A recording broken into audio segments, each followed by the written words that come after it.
Okay, well, welcome to the first of this term's Mansfield Public Talks. For people who don't know me, my name's Helen Mountfield. I'm the principal here, and it's a great pleasure of my job to invite such interesting speakers to college. And we're kicking off this term with a talk about women, the women whose contribution is often forgotten or underrated or undervalued in British intelligence. And the hook for this is Claire Hubbard-Hall's fantastic book, Her Secret Service, groundbreaking, says the Sunday Times, so that must be true. Claire is a historian and author who specialises in the forgotten voices of women in the world of secret intelligence. And this book, which was originally published in 2024, now has an extra bit because of different discoveries which she made since it came out in hardback, which we'll tell you about later. She's lectured in several universities, and she's an associate professor of intelligence history at Bishop Grosseteste University, which I may or may not have pronounced right. You have, and it's actually changed its name because of the pronunciation issues, I think, partly, to Lincoln Bishop University. Okay, Lincoln Bishop University. Anyway, and she runs an undergraduate military history programme there.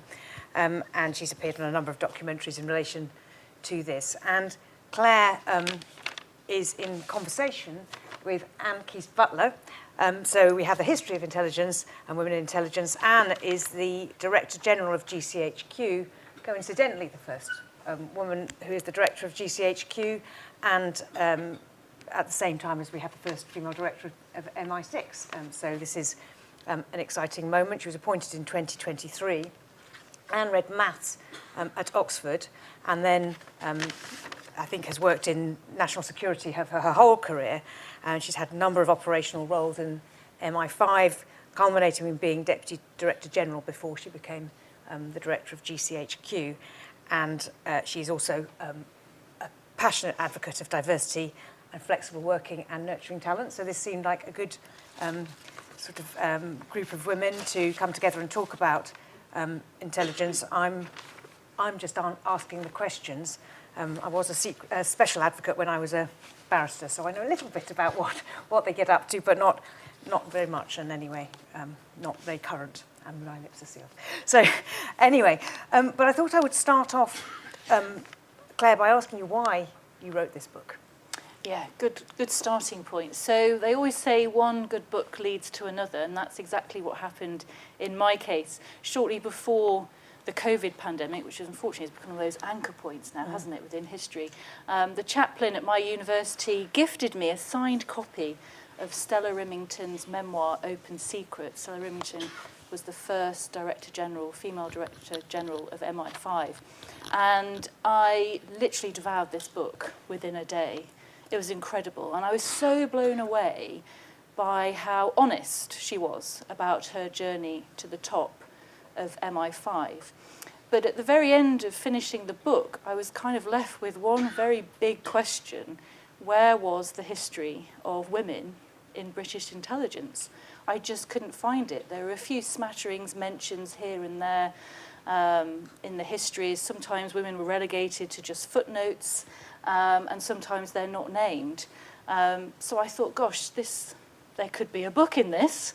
And yes, that's basically how I got started on this fascinating subject, which has been quite a journey and is still ongoing. I don't know if you have a favourite story in the book. You start it and finish it with the model for Miss Moneypenny. Do you want to tell us a little bit about her? Yes. So as I was sort of testing the waters to see if I could actually write a book about a group of women who effectively, they're camouflaged. They were designed to hide away from me in the archives. I had to catch them, so I had to make sure I could actually find them first, and that there were stories to be told. So my first test subject was a woman called Miss Kathleen Pettigrew. I mean, there's such wonderful spy-like names. And she gets 2 mentions in the official history of MI6 by Keith Jeffrey, who did a wonderful job of throwing breadcrumbs for future historians and researchers coming after him. So there were 2 mentions of Kathleen Pettigrew, and it became quite clear from reading the 2 sentences in the book that her career spanned decades, and she really was in the thick of it during the Second World War and after. So I thought, right, I've never heard of her name before. She must be a good starting point. So she was almost the reason why the book didn't get written, because she was incredibly hard to excavate. It took about 6 years to build up what was still an incomplete biography of her life. But she was, I found, the inspiration for Ian Fleming's Miss Moneypenny character.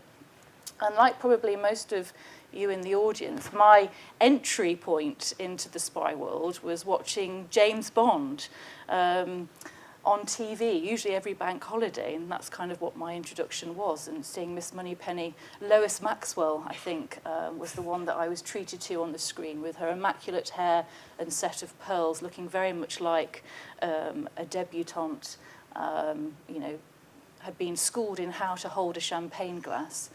And I thought, gosh, this is so interesting. Then I delved into a little bit more about Ian Fleming, which of course we know he had experience in World War II, working in naval intelligence, and seems to be at the centre of most secret operations during the Second World War. When he started writing his Bond stories after the Second World War, his first book, Casino Royale, which was published in 1953, his first draft that he began in January 1952, the year before, the Miss Moneypenny character had a different name. She was called Miss Petterval.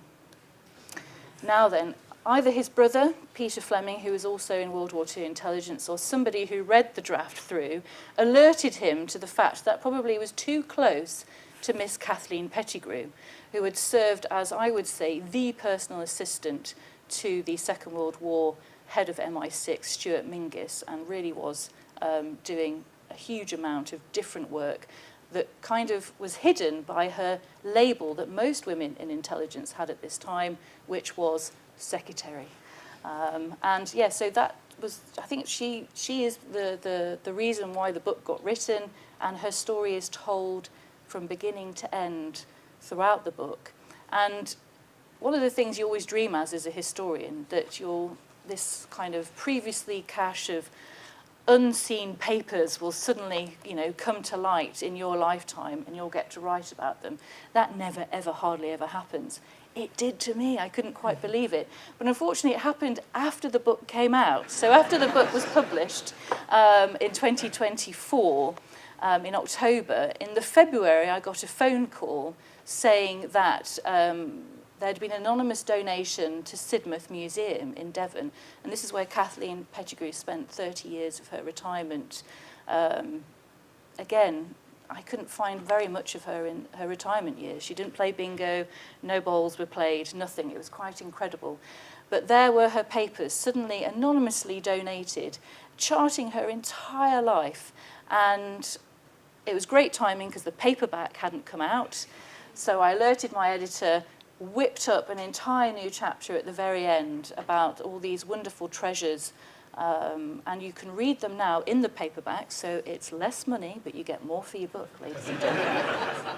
That might be a moment to say that I'm sorry that we usually sell books when we have somebody with a book to sell, and we've been let down by our bookseller this week, but there are signed copies of this in Blackwell's because Claire's been in to sign them. So if you want a copy signed by Claire, you can go in and get it from Blackwell's. Anna, are there any stories that stood out to you in particular in this book? I mean, there are loads of fascinating stories, both in Claire's book and as I sort of stepped into this role, I paid a lot of attention to understand the sort of history and the people who'd gone before me. And there are lots of fascinating stories, but one that I really like that Claire captures in her book is about a woman called Edith Lomax, who was an MI5 employee in just after the sort of First World War, and was known as the kind of queen bee of registry, so kind of the place where all the data was kept and stored and managed. And one of the things I know now as an intelligence head is that, you know, those who can master data, that's where the insights come from. That's where your ability to protect the country comes from. It's hidden in the data. So that was her role, and she ran it well, and she believed that anything was possible with healthy, well-rested young women. and she sort of managed a large group of them in her registry. But her story also stands out for me, Helen, because one of the things that you capture in your book, Claire, is her championing of menstrual rights and menstrual health for women at a time where sanitary towels didn't exist. There was a whole load of sort of practicalities, if you were a woman at work, that were not talked about in the workplace. And she thought, back probably to her healthy, well-rested women, that you couldn't be who you wanted to be at work if that wasn't sorted. And so she took measures, was proactive, put stuff in place, and really changed the work environment so people could thrive. And that's something, you know, I care a lot about. Fortunately, menstruation has been tackled by in other ways, but there are other things that can be barriers to everyone being their best at work, and getting after that really matters, I think. Fantastic. The reason my colleague Michelle Mendelsohn suggested that this book should be, apart from being an interesting book, but that would be a good subject for a public talk here, is that Mansfield College was the home to quite a large contingent, I think around 120 Bletchley Park women during the Second World War. And I just wonder if either of you can tell us a little bit about this. I've got a little slide here. Let's see if the technology... It's always dangerous when you're involved in technology, when you try and do something with technology. No, that's not the right button. I knew it would go wrong. I was told... Which one am I meant to be pressing? Not that one. There we are. Coming. Sorry. Yeah. So, I mean, this is Mansfield in the Second World War, Helen. I think it comes from your records.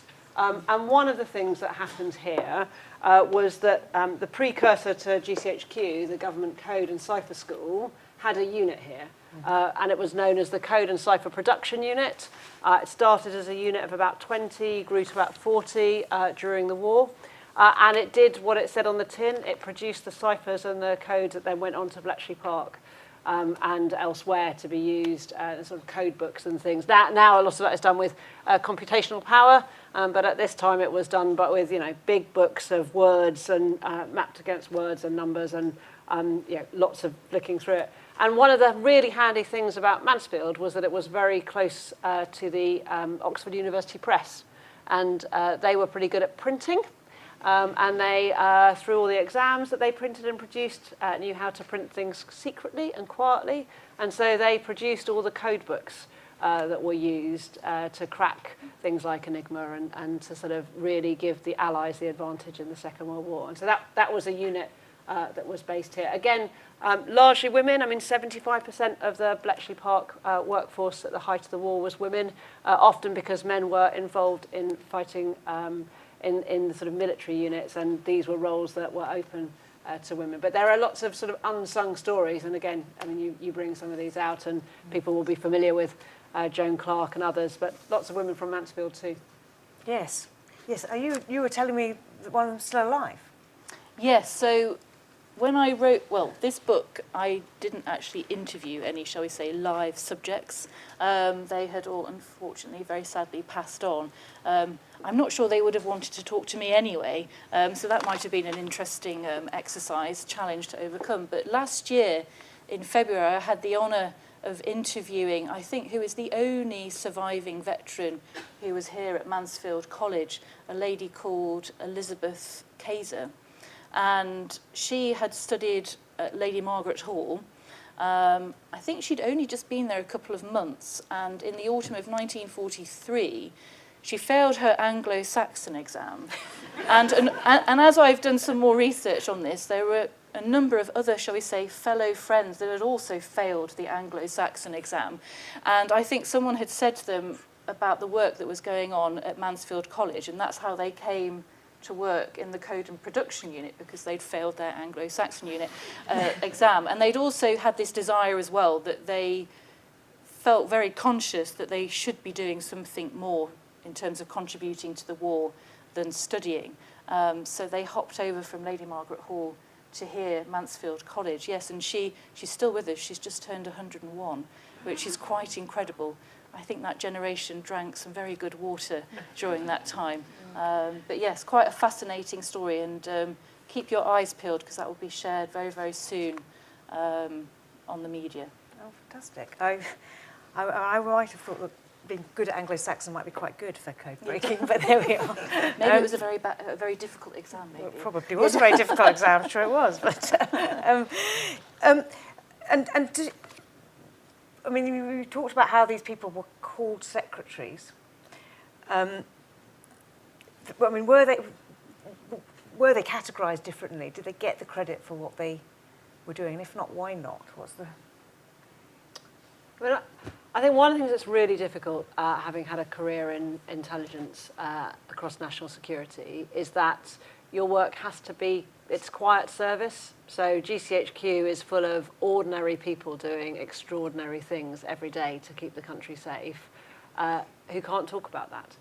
Who can't talk about that at home, can't talk about that with friends, can't blog about it or post about it. So my world is full of amazing untold stories by people doing a whole range of things. And I think when you look back in the past, that's equally true. And when you look at through a sort of historical lens where women's stories were less told anyway, you've got a kind of double whammy that makes it, as you've said, Claire, much harder to sort of excavate those stories and find the truth. And then, of course, as people moved from university into Bletchley Park during the Second World War, particularly women, they did so under kind of cover. So a lot of them, because they were paid through sort of Foreign Office pay scales, were recorded in the college records as leaving for a job in the Foreign Office. Some of those women married and changed their name on their sort of journey into their quiet service for their country.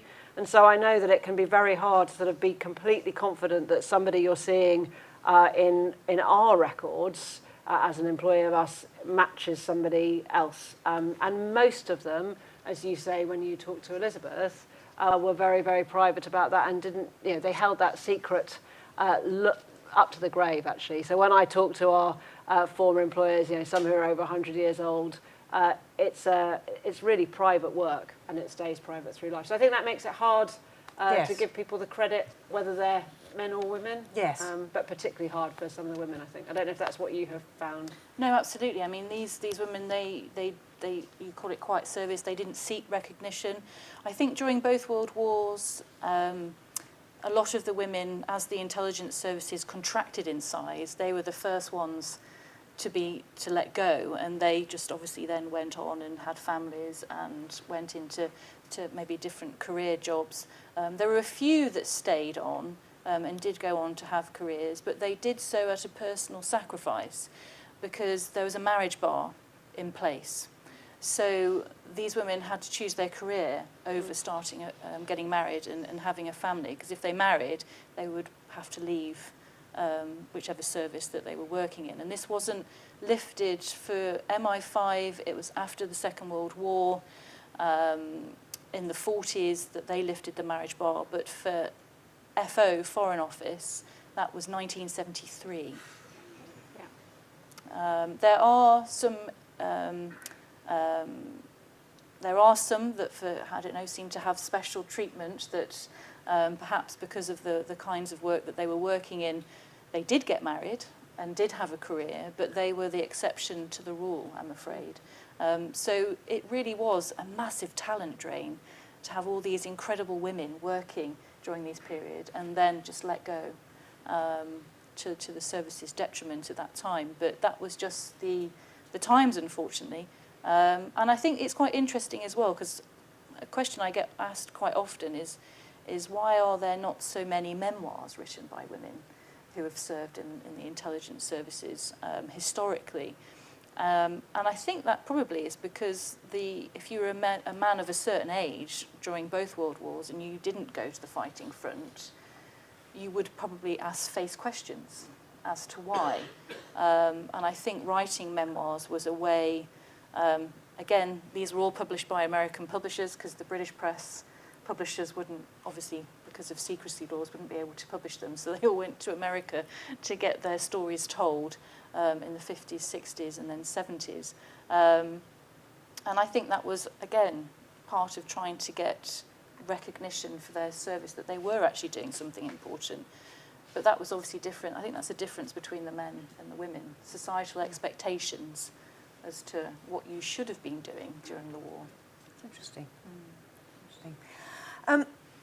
one of the things we were talking about earlier was why, other than it's an interesting and worthwhile job, but why it matters if women are underrepresented. I mean, other than fairness to people who might like to do the job and think it's interesting, but I mean, why it matters if women are underrepresented in the intelligence services. I don't know if you want to pick up on that. This is something I really care about a lot. I mean, GCHQ's success in its role in keeping the UK one of the safest places to live and work online, in the insights that we can provide to decision makers and the sort of effect we can have, the disruption we can have, and in our role providing sort of top secret communication ability across government. Yeah, part of that success depends on a real mix of minds. And so we need people from all sorts of backgrounds, with all sorts of different ways of thinking, from across the country to come together, look at problems that seem impossible and find ways through that. And if all those people look the same or have the same background or went to the same university or come from the same part of the country, we just don't get that mix of problem solving that helps us solve those those seemingly impossible problems. And so that really matters. That's the first thing. And the second thing for me is that the world is a mess at the moment. And there is a lot going on. The scale of the challenges that we are trying to tackle is huge. And why wouldn't I want the best talent?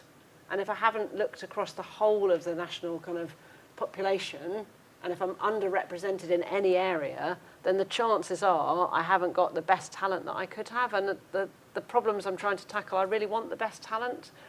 So it really matters on those grounds. And then your third point about it's just not fair otherwise, I mean, that's really important too. We're trying to protect the national security of the country. We need to represent the country that we're protecting. We need to understand what people from different backgrounds, different experiences, different walks of life, different ways of thinking themselves need. So those things to me make it really, really important. We wouldn't be half as good at our job if we didn't have a mix of minds. This is music to the ears of people at Mansfield, which is these are the things we tell people we think every day. So it's good to know that GCHQ has thinking of that too. I mean, have you got anything to add on that? Well, yeah, I mean, in the book, I talk about how women have been the cornerstone of intelligence work, right from when the Secret Service Bureau was founded in 1909, out of which 5 and 6 were born, and then Government Code and Cipher School after the end of the First World War. But you're talking about that mix of minds, and one of the things that I found was looking at these women who are doing a huge range of roles, from spy tracking to code breaking to registry work to running agents. I mean, they are literally doing everything, but of course they are doing it without the same rank as the men and for less pay as well, and obviously less recognition. But one thing that has always struck me about these women that I've spent so long living with, researching, is that they all come from a diverse range of backgrounds. So Kathleen Pettigrew is from a very humble working class background. She was professionally trained and managed to somehow, through merit, rise to the top. And I think what a lot of the women in the book have in common is this ability to not accept the word no. No, it can't be done. No, you can't do that. They look at a problem and they have solved what would have seemingly been impossible, whether it's a scenario, coming up with a mission plan, taking on an agent that looked on paper incredibly difficult to handle and run, and they did it in a very professional, expert manner, and it paid off. And to me, that always sort of stands volumes, and they believed emphatically in the state. I think now in the 21st century, with all the misinformation that we have, we are more cynical of the state. But these women at this time literally believed emphatically in the state. Whatever the state said, it was right. And the ironic thing, of course, is that a lot of these women, especially before the First World War and during, were doing so. They were trusted to look at secret papers, keep secrets, but they weren't trusted with the vote. What a paradox. Yeah. Yes, that was extraordinary, because you were saying that Kathleen Pettigrew couldn't vote till 1926. Was it 1926? 27, yeah, 27. So, yeah, but was working for Secret Intelligence long before that. Amazing. So we've got you at head of GCHQ. We have a female C at the head of MI6. But why is it then that women are still underrepresented in the intelligence services, do you think? I don't think there is an easy answer to this. You know, at GCHQ, we're working really hard to improve our representation, and that is on an upward trajectory. I've been in the role 3 years, and each year we've got closer to representing society, which feels really good. For us, there are some particular challenges with some of the things that we need people to have skills in. So we're a deeply technical organisation. You don't have to be technical to work with us, but we are deeply technical. And when we look at computer science, which is a really core skill for us, we look at the university numbers. It's between 11 and 17% of people studying computer science at university are women. And so I'm drawing from a smaller pool. So I'm really interested in what you're doing here, Helen, in terms of computer science, what's happening in the wider academic sector, but also what's happening at schools. So we run a campaign called Cyber First. We're just handing it on to DSET actually, but Cyber First for Girls, which is designed to get 13, 14-year-old girls before they choose their GCSEs to really see what coding can do for them and how they can have meaningful roles. There are lots and lots of jobs in cybersecurity for men and women, but it really helps if you've done the training, you've shown the interest early, and you've had the practice that gets people in. We've also done some things where we looked at our mathematics entrance a few years ago. At GCHQ, we employ more mathematicians to do hard maths than probably any other company in the UK. I suspect there's some quant houses that do that, but we have a really strong, healthy maths community and intake, and we realised that we were our application process was actually weighted much more towards sort of academic university exam processes and individual endeavours, and those weren't the skills we needed. I talked about mix of minds and problem solving. Well, you need to be able to share ideas, build off each other, and learn and grow a solution together. And so we shifted our assessment to get the skills we needed. And in doing that, the percentage of female mathematicians that we brought in went up massively.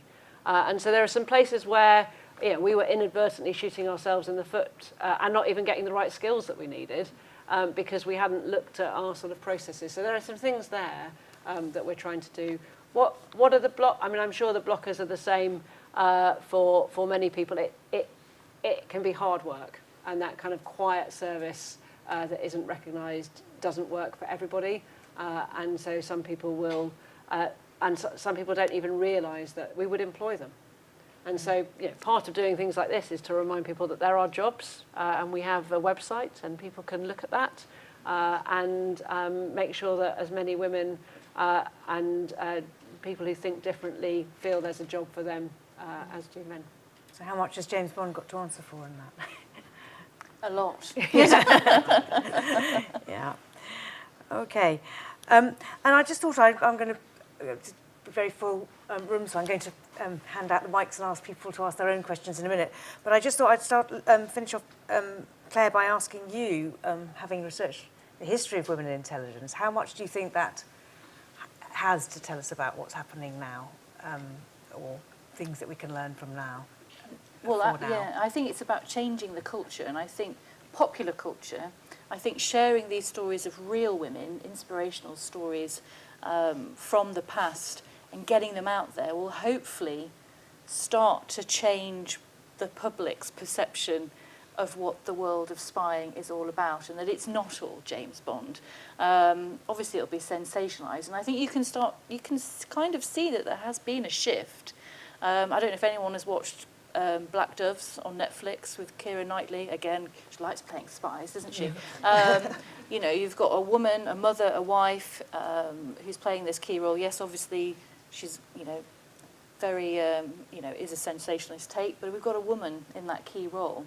The series Homeland, if anybody has watched that at all, again, Carrie, again, that's that centre character. So I think there are shifts that are seeing that change slowly coming through. But unfortunately, Bond has got such a strong hold, unfortunately, and, you know, Jason Bourne and all that, you know. So as long as we keep, you know, researching and sharing these stories, hopefully we can really kind of get it on a level playing field at least. And role models. Yeah. But anyway, I'm going to open it up. Yes, first hand's there.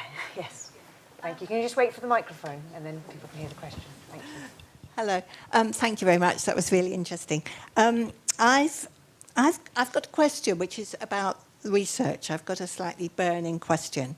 I just briefly, before COVID, my aunt left me some things, and she was a very quiet woman, and I didn't know her terribly well, but inside a little suitcase were a lot of letters from somebody called Johanna Matheson, who was a resistance worker in the library in Trondheim, and the only woman to die in a Norwegian woman to die in a concentration camp, and which I just found completely and utterly astonishing.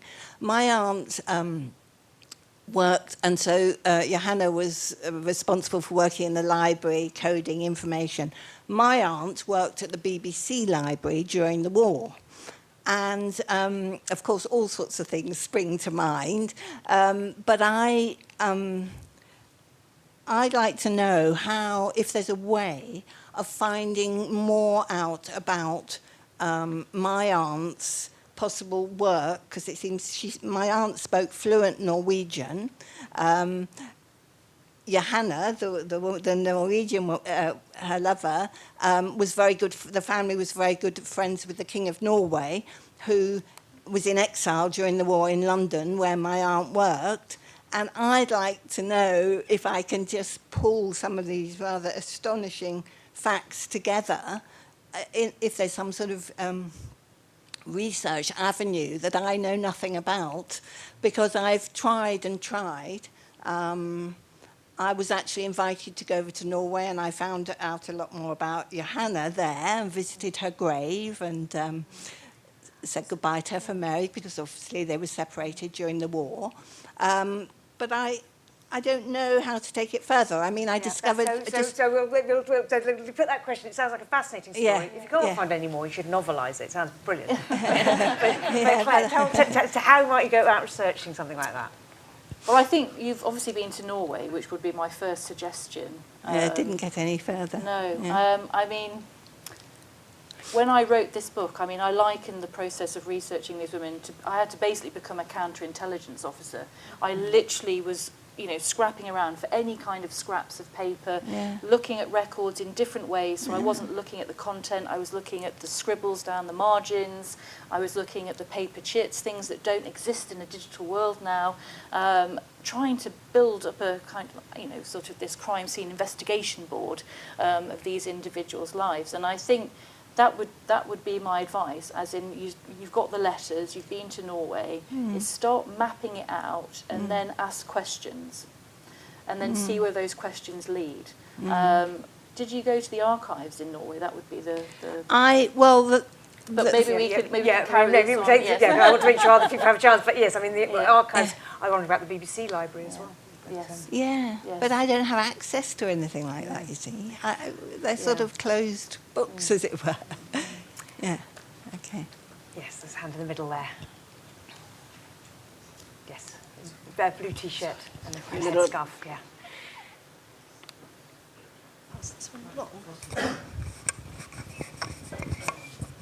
Thank you. How dare I sit in the middle and have a question? I'm really interested to hear about the marriage bar. That's just something that I'm lucky enough hasn't even occurred to me that would exist. And it's completely outrageous. And also doesn't seem to make any sense that if you've given people access to the deepest parts of intelligence and they're really good at it, I wonder, could you explain a bit more about the logic of that? Why would you set people loose? Would you have to take bits out of their mind? Would they have to sign promises? It wasn't just in the intelligence community. It was across the whole civil service.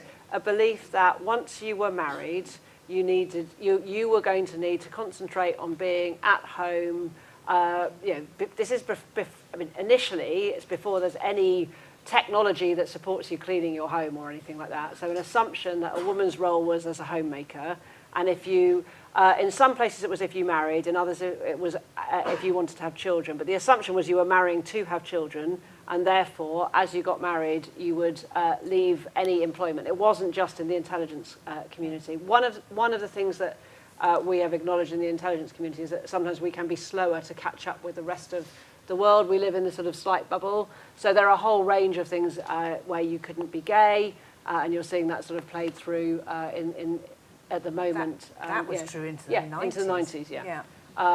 And it because wasn't... you might be blackmailed, you see. Yeah. It wasn't logical, yeah. but it was it was a rule, and then it was a rule that stuck. And there are some colour bars too that existed through government service that are absolutely appalling. And we look at them now and we think that is, as you say, it's just really shocking. And it was a real loss of talent. Brilliant people who couldn't stay in their roles even if they wanted to. I mean, I think one of the other things that Anne was telling me was that even, obviously she's very senior, but when she went into the intelligence service, there were often women employed a couple of grades lower than men for equivalent work. I mean, these things, they are about social attitudes. There was a case in 1912 where the Court of Appeal said that a law saying people wishing to be solicitors must fill in this form obviously had to exclude women. Couldn't mean women, even though the Interpretation Act says people means men and women. And in 1923, there was a case where a London local authority, because it was a left-wing local authority, decided it would pay women for the same jobs as men, and that was quashed as a totally irrational policy, a waste of ratepayers' money, because women didn't need money as much as men because their husbands would support them, or fathers. So we've come a long way. We're coming a long way. We just have to keep going. There's further to go, yeah. Exactly. Yeah, there is a lot further to go, but it's I think it's interesting that how can you think yourself back into this? That's part of why history is a good thing. But it also underlines the importance of data. I mean, one of the things that we do along with other government departments is track the gender pay gap. So people doing the same job get the same pay. I mean, there's legislation that means they have to, but we would do that anyway. But sometimes experience means that people have been around longer, so their pay's gone up more often, and then you end up with overall a pay gap. That's tracked. You can track it through ONS. They publish all of government sort of data on where people are on pay gap, and we look at all of our policies to make sure we are closing that gap, because we don't want people in 20, 30, 40 years' time to look back and say, how did they let that happen? So it goes back to, if you use the data, if you see what the data says, it can often give you insights that tell you where you need to act. Yeah. I saw a hand there and then a hand here, but Rose.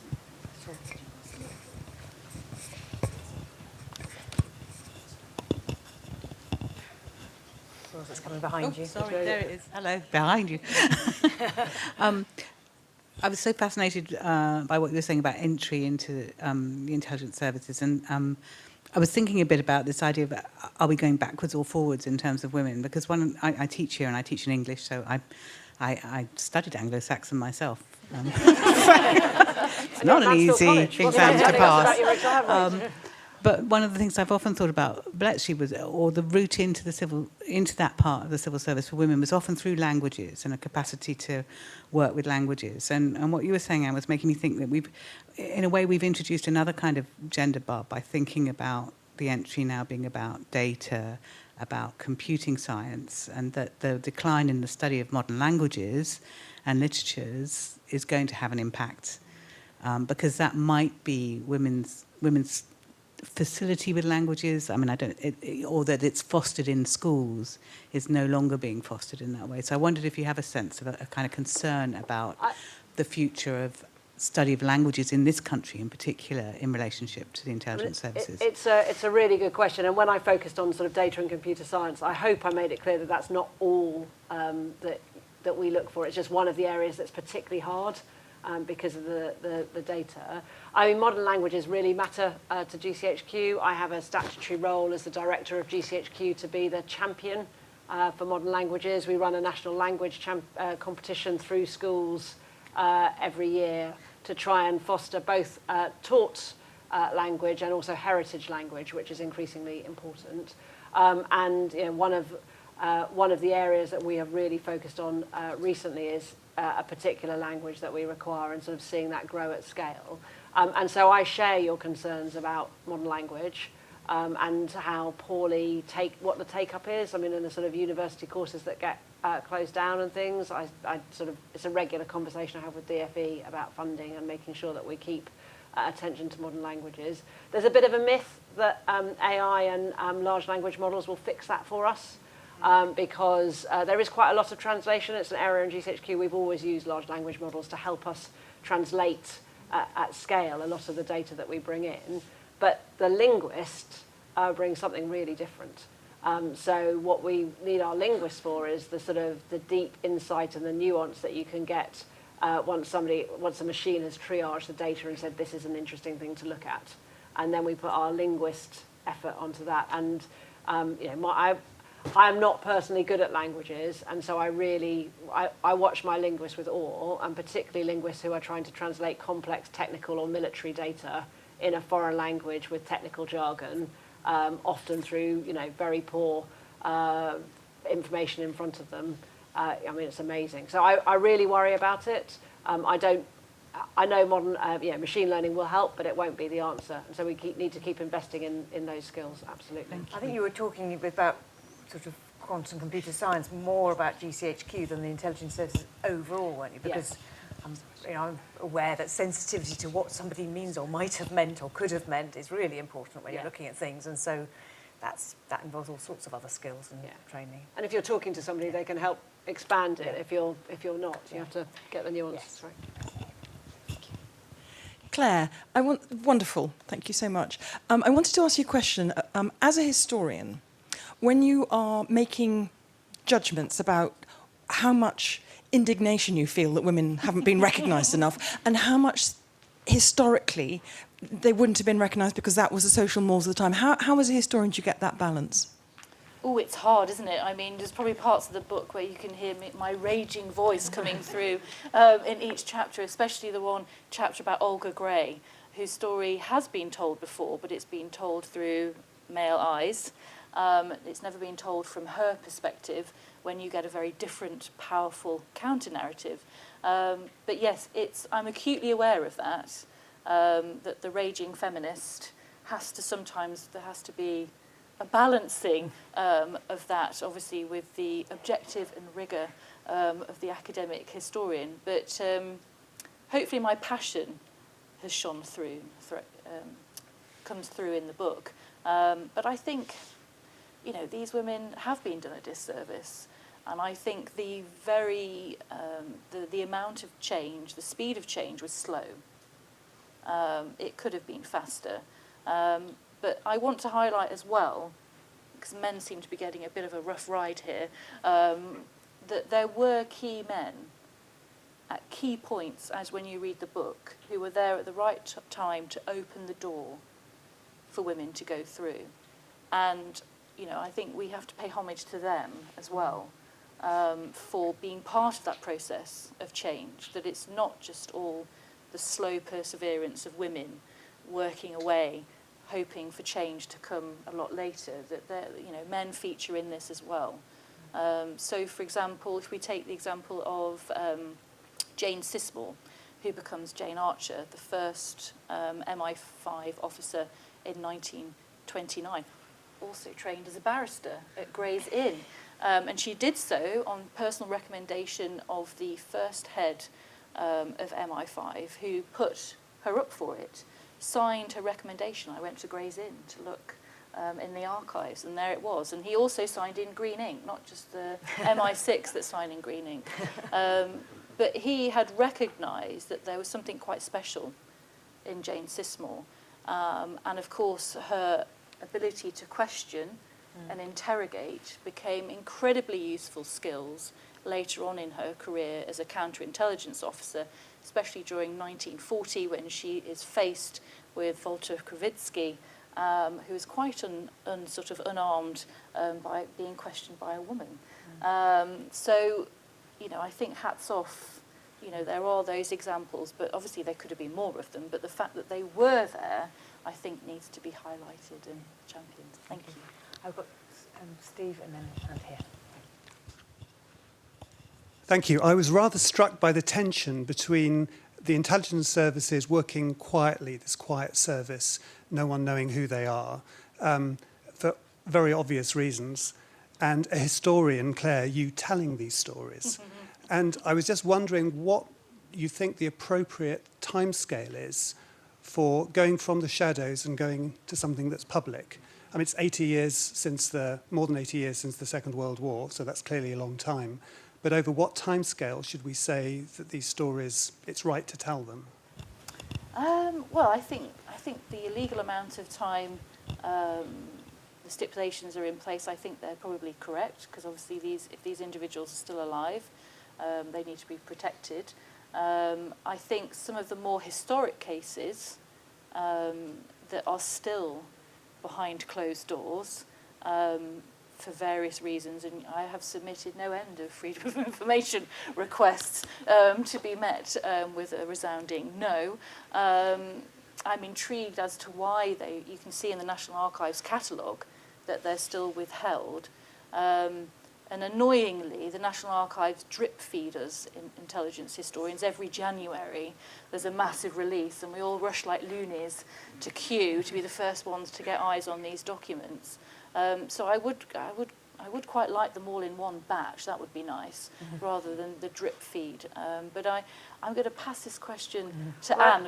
I'm fluffing my way through this. I'm not sure I want to answer it. No, I'm just going to draw something out, which is not about the how long before you tell the stories, but 80 years ago, as you say, was when we were entering into the important relationship formally that we have with the USA on the back of the work that we did at Bletchley Park together in the Second World War.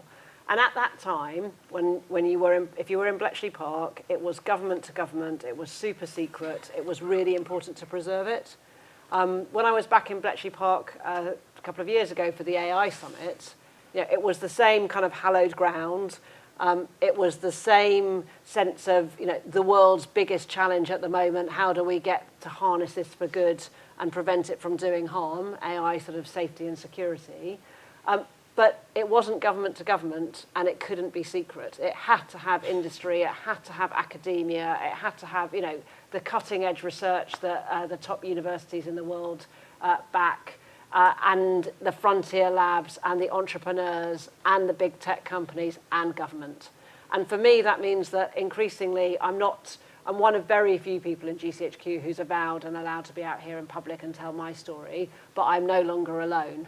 And we couldn't land our cybersecurity messages from the shadows. We have to have more people. So Richard, who runs the National Cybersecurity Centre for me, is public. His predecessors have been public. Most of his senior leadership team are. Because we have to be out here talking about the things that we need you all to do as citizens. We need to be partnering with those of you who are academics, or those of you who've got brilliant innovation ideas that you can see can help keep the country safe in some way. And so that might not mean I want all my personal story out there, but I think we have to be more open than we were. And I think you can't trust us to work with us. We don't get the license to operate we need from you if we sort of do all of that incognito. So I think you will expect to see a few more of us and a few more of our stories and us connecting with you, as human beings you can trust, because the challenges that we're facing now mean that we can't do it in the secret way we used to. We have to do it in partnership with other people. And so there's been a trend in that direction. I think the trend will continue. Can I ask you, Anne, following on from that, is that something that happens by osmosis? Is it something you talk about? I'm just thinking about the questions that I used to ask and the resistance. And I understand the resistance to, we can't tell you that. It might, even though you think it's an innocuous question in this case that somebody should know, telling you that might tell somebody else about methods, or it might expose somebody who will put them in danger, and you don't know. You can ask the question and say, well, on earth not, but we're saying we can't tell you why not, we just think it's dangerous. But if you're saying, there are also dangers to a closed culture, how far is that a conscious decision that people at the top have and discuss, and how far is it a culture that changes by gradually? So it's a really conscious decision and a really active conversation. And there are a few things that we just have to be true. Yeah. So if a human being has agreed to talk to MI5 or MI6 to share information, we have an absolute duty of care to protect that person. And some of those innocuous questions start to give you enough of a thread that if you followed it through in the way that Claire has excavated some of her stories, you would be identifying people who have put their lives or their relationships on the line to support the country, and we just won't do that. There are some things about techniques and tradecraft that we use in GCHQ that produce so much insight that if I revealed a technique and it got blocked, I would be making the world a less safe place. And so, those threads, we can't let stuff be unpulled. And so for us, I think my predecessors had it easy. They probably wouldn't agree just by saying, no, there's nothing. It's a much more tricky path that we follow now, where we have to say some of the problems that we're dealing with. We have to put those problem sets out there because we need industry partners to spot where their innovation is going to match it. But in doing that, it's not just industry that we're telling our adversaries what we find difficult too. And that is every one of those decisions is very carefully thought through. And increasingly, to work at machine speed of AI, we have to think those things through faster. And so that is not a comfortable place to be in because it means decisions made in haste, as I'm sure you've seen as a barrister, can sometimes come unravelled. So it's a very live, very active conversation, Helen. I was just going to say, if I could just come back, I think once I hit the 50s in my book, the cut-off point is when Kathleen Pettigrew retires in 58, 59. Once I hit the 50s, I hit, shall we say, some interesting walls. And I realised that there were threads that were not meant to be pulled, especially with regards to, there are two women in the book called Rita Windsor and Ina Molesworth. And they were both MI6 women who worked during the Second World War and after. And after, they worked covertly, from what I can see within the material, they actually set up a high-end travel agency. You can read all about this in the book. It's very intriguing. But this part of their story, I'm still researching, but it is in the book. But I realised then that that new kind of cover for MI6 officers, rather than just being passport control officers within embassies, was something that wasn't actually out there in the history books, and was quite intriguing. So you can read about that in the book. I won't reveal what that is, but they were absolutely a powerhouse duo. But because of their, shall we say, links with Russia, and if the phrase is Russians have long memories, and what you were talking about with tradecraft, etc., operations, agents, defectors, that all started to feel, as a historian, when you were asking about the limits with feminism, etc., but that was kind of my stopping point when I realised ethically that was where I was stopping as a historian. But yeah, it's a very, very fine line. Yes. Yes, the man in red jumper there. I'm sorry, just here.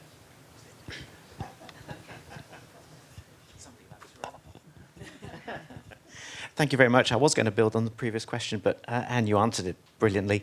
Over the last 20, 30 years, we've seen more and more recognition of people like Noor Inayat Khan, Violette Szabo. I had the privilege to be in front of her bust yesterday as it happened.